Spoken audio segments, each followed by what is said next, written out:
So should you use manure on your garden? And for me, absolutely yes. I've always used manure. There's a couple of reasons why, and there's a couple of things you have to bear in mind if you are going to use manure on your garden. I tend to use it more on the vegetable beds than on the main garden itself. But so first off, the first thing that you want to bear in mind, sorry about the kids in the background jumping around there, they're always out here playing in the garden with me. But the first thing you want to bear in mind when you use manure is you need to make sure it's well rotted manure, because it can be like high in nitrogens and stuff like that, and that can burn the plants. But putting it on this time of year, nice and early, this is just after Christmas, even earlier really, if you can, stick it on. The worms will get to work on that, and they're gonna eat that up. And dig that right into the soil and get nice rich soil ready for your vegetables to go in.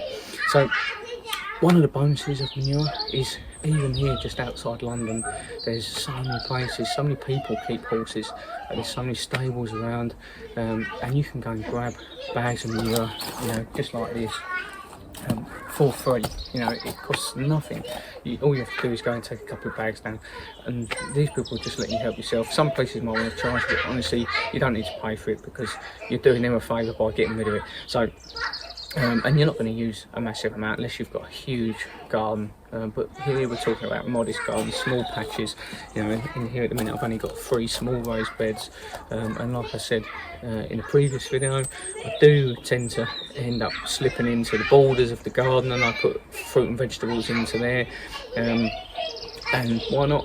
I love growing stuff that I can eat. It's my passion, and if I could, the whole garden would just be full of fruit and vegetables. But my other half likes the flowers as well, and to be fair, I like having flowers in the garden because they do their parts where they bring in the insects, the wildlife, and build the whole balance of the garden. So to stick the manure on, we're just going to chop a little bit quick thin,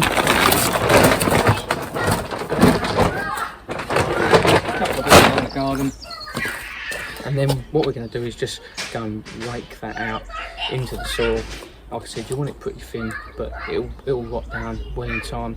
But like I said, just bear in mind that you want well rotted manure if you're going to put that down. You want to do it nice and early, right after the season, in the winter period.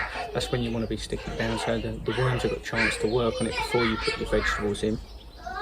And make sure that you go and get some for free. Just go and stick it, what I do is stick it on the local page, and go and ask around a load of stables if they've got any manure available. I went down to one yesterday and picked this up, and they had a pile as tall as me. I'm not particularly tall, but they had a massive pile of the stuff, so there was plenty there for me to take, and they said I can go back anytime, so I'll be going back for some more. So my tip for you, definitely you can use manure. I am also going to try this year to make my own seaweed fertiliser, so why not? We live right by the coast as well, so it's only a 10-minute drive down to the coast, and I can go and pick up some seaweed. But again, you've got to make sure that you can, you're picking it up at the right times, and you're only picking up bits off the beach and stuff. There's rules you have to abide by when you're picking up seaweed. So I hope you enjoyed the video. If you did, please subscribe to the channel to help me get my message out, because I really want to help you and everyone else understand that growing vegetables and growing food in your garden doesn't have to be difficult. It can be very, very simple, and it's so rewarding. When you come out here, like the kids playing in the background there, when they come out and they're enjoying the fruit and of vegetables of your labour, there's nothing better. So I'll catch you on the next one. Thanks for watching, guys.